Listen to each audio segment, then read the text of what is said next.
ഒരു സ്മോൾ ശങ്കര. വേണ്ട, കഴിച്ച ശീലല്ല. നിനക്കിപ്പോ പണിയൊക്കെ ഇല്ലേടാ? പൂവ് അത്യാവശ്യം അല്ലറ ചില്ലറ. നീ വന്നെന്തിനാണ് നിന്റെ അടുത്ത് ഇതുവരെ പറഞ്ഞില്ല? അത് എങ്ങനെ തുടങ്ങണമെന്ന് ആലോചിച്ചിരിക്കായിരുന്നു. എന്നോടൊരു കാര്യം പറയാൻ എന്തിനാടാ ഇത്ര ആലോചിക്കുന്നത്? നീ പറയേ. അത് പിന്നെ മാധവേട്ടൻ ദേഷ്യപ്പെടുകയൊന്നും ചെയ്യരുത്. അല്ല, വഴക്കും ബഹളമൊന്നും ഉണ്ടാക്കരുതെന്ന് പറഞ്ഞതാ. ഇല്ലടോ, പറയേ.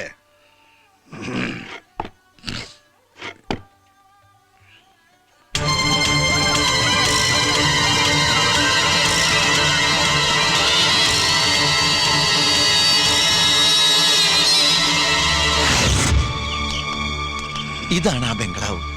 ആ ഭാഗത്തുണ്ടാവല്ലേ? ഉണ്ടാവും. മാധവേട്ടൻ ധൈര്യമായിട്ട് വെക്കോ. ചോദിച്ചതിന് തർക്കുത്തരം പറഞ്ഞാലേ അപ്പ പിടിച്ച പൊള്ളച്ചെങ്കിനി ബാക്കിക്കാര്യം ഞാൻ ഏറ്റു. അല്ല, മാധവേട്ടൻ പൊക്കോ, ഞാനിവിടെ നിന്നോളാം.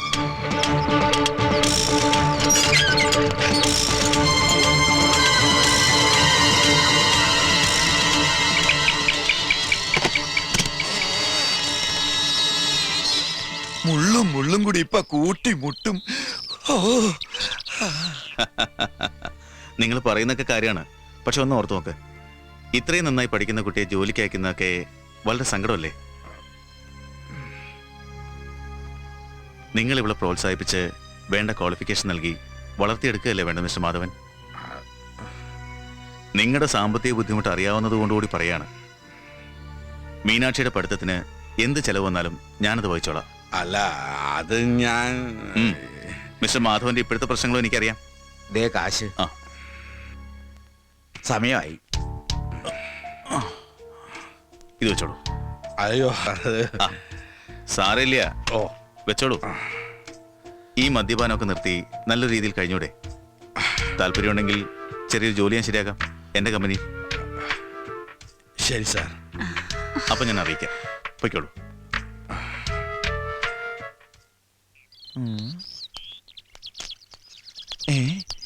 ഇത് ഈ കരയിൽ പുതിയതാണല്ലോ.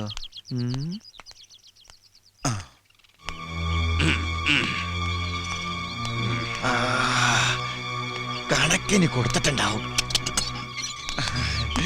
നന്നായി പെരുമാറിയല്ലേ? ഇനി പറഞ്ഞോളും. ഇന്നാട്ടിൽ വന്ന അവന്റെ പെൺവിഷൻ ഇനി ഉണ്ടാവില്ല. തങ്കപ്പെട്ട മനുഷ്യനെ കുറിച്ച് തെമ്മാർത്തരം പറയുന്നത് തേണ്ടി. കയ്യിലിരിക്കുന്ന കാറ്റും കൊടുത്ത് ഞാൻ കള്ള അയാൾക്ക് വാങ്ങിച്ചു കൊടുത്തിട്ട് ഇയാളെന്തിനാ എന്നെ തല്ലിയത്? ഇനി ആള് മാറിപ്പോയാ?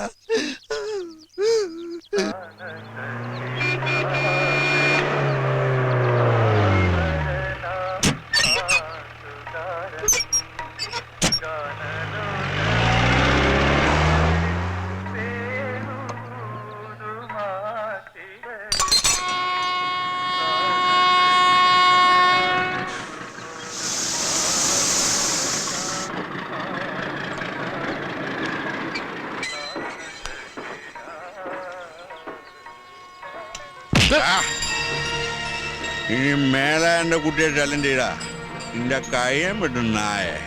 എഴുക്കടാ പറഞ്ഞേ. എന്താ നോക്കി പേടിപ്പിക്കുന്ന എന്റെ കണ്ണിയാൻ കുട്ടി പൊടിക്കുന്ന മോനെ. ഓടാ ഓടാ ഓടാ.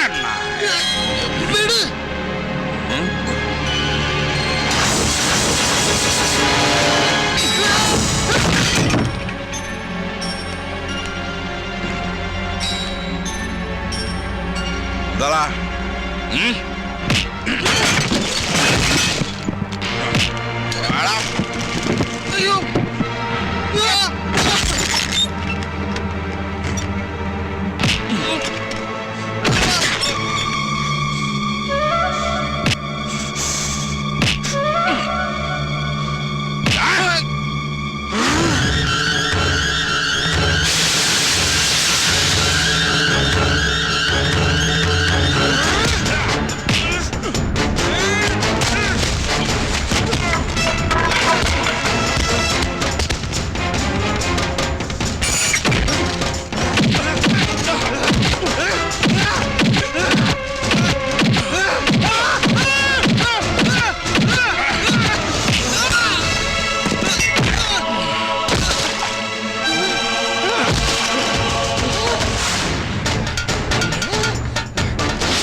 രമേശ, ശ്രീദേവി ഒളിച്ചോടി പോയടാ.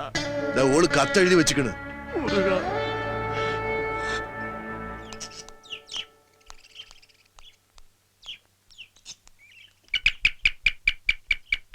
ഈ രാഘവേട്ടനോട് പോയി കിടക്കുകയാണ്, പണിയെടുത്ത കൂലിയും തരാണ്ട് വെറുതെ മനുഷ്യൻ നടത്തിക്കാൻ. ഇനി പിന്നാമ്പറത്തുണ്ടാവോ?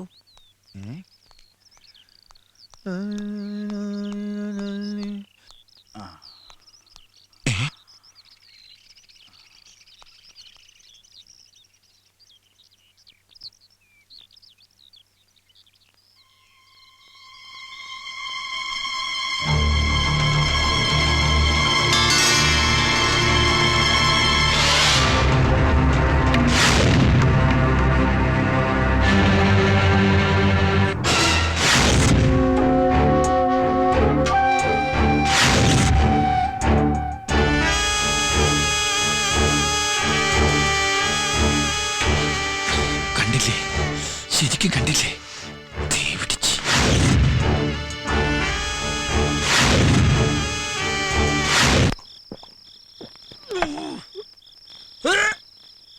നിന്റെ സൈക്കിളിന് ഞാൻ കണ്ടൊരു വില പറയാം, 100 റുപ്യ പോട്ടെ. നീ അതിന്റെ പേരില് 250 രൂപ. എന്താ പറ്റുമോ? നിനക്ക് ഇതിന്ന് ഒരു തുള്ളി മിനുങ്ങണോ? ഇവന്റെ അകത്ത് നല്ല നക്ഷത്രം, സ്പിരിറ്റാ, നല്ല അസല് സ്പിരിറ്റ്.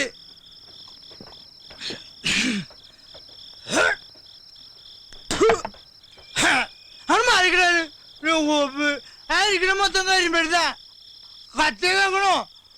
ഭസ്മയിപ്പും ഭസ്മം നിനക്കുള്ള 150 രൂപ എടുത്തിട്ട്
കരിമരുന്നിന്റെ മണുണ്ടല്ലോ. അയ്യോ, അവിടെ ആരോ കിടക്കുന്നുണ്ട്.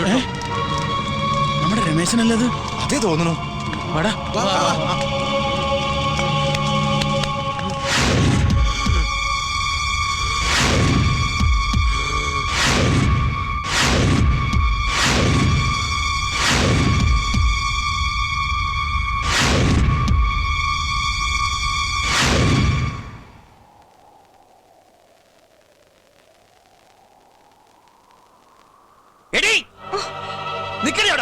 അറിഞ്ഞില്ലേ, ഒരുത്തിനവിടെ ചാവാൻ കിടക്ക ആശുപത്രിയില്. ഇപ്പൊ തൃപ്തിയായില്ലേ നിനക്ക്? അമ്പലത്തിൽ പോയി പ്രാർത്ഥിച്ചുകൊണ്ടൊന്നും കാര്യമില്ല. നിന്നെ ദൈവം വെറുതെ വിടില്ലടി. ആ പാവത്തിന് 8 വട്ട് കളിപ്പിച്ച് ഭ്രാന്തനാക്കിയിട്ട് പണവും പ്രതാപം കണ്ടപ്പോ നീ മറ്റവനോട് അഴിഞ്ഞാടി നടക്കലടി വൃത്തികെട്ടവളെ.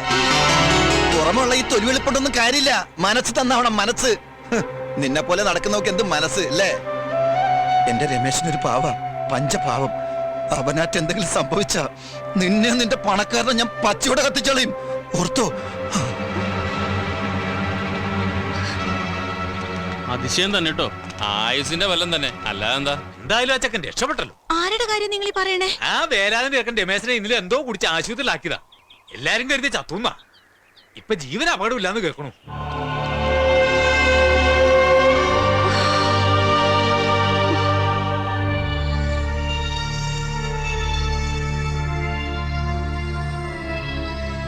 സാർ, ഞാൻ നിരപരാധിയാണ് സാർ. ഈ വക കാര്യങ്ങളൊന്നും എനിക്കറിയില്ല. അവൻ എൻ്റെ അടുത്ത് വന്നെന്നുള്ള സത്യം. പിന്നെ ഒന്നും എനിക്കറിയില്ല. എന്റെ മക്കളാണ് സത്യം.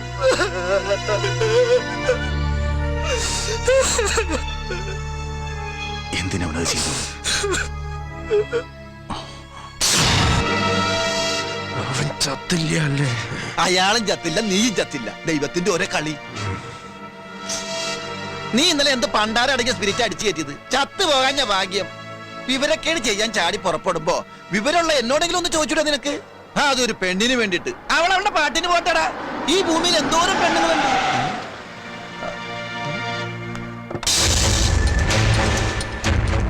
ആ പണ്ടാരക്കാലം ദേ ഇങ്ങോട്ട് വന്നി. എവിടെ ഒന്ന് ഒളിക്കുക? ഇവിടെ. അയ്യോ,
നീ എന്തിനെന്നെ കൊല്ലാൻ ശ്രമിച്ചു എന്ന് എനിക്ക് മനസ്സിലായി.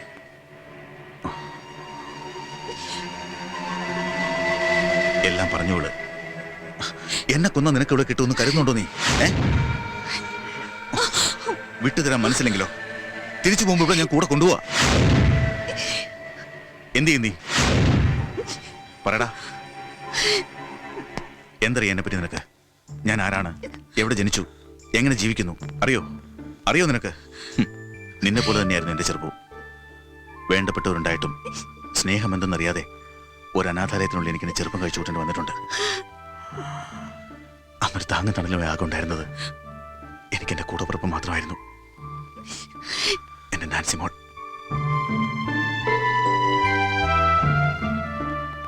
ചെറുപ്പത്തിലെ ഒരു രോഗിയായിരുന്നു അവള്. ചികിത്സിക്കാത്ത ഡോക്ടറില്ല, കഴിക്കാത്ത മരുന്നുകളില്ല. വർഷങ്ങൾ നീണ്ട ചികിത്സയ്ക്കൊടുവിൽ ദൈവം ഒരിത്തിരി കരുണ പോലും കാണിക്കാതെ അതിനെ തിരിച്ചു വിളിച്ചു.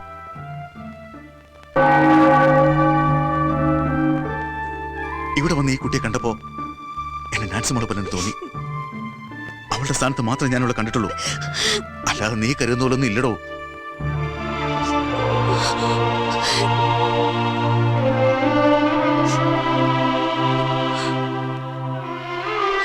സർ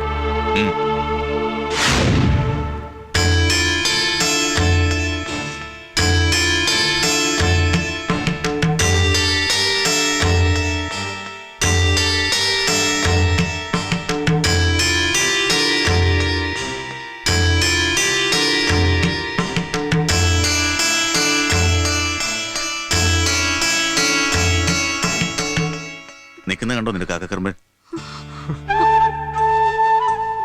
നിന്നെ ജീവനുള്ള സ്നേഹിക്കുന്നവനാ. ഒരു കടലുള്ള സ്നേഹം നിനക്ക് വേണ്ടി മനസ്സിൽ കാത്തു സൂക്ഷിക്കുന്നുണ്ടവൻ. എടുത്തോടാ എന്റെ പെങ്ങളെ.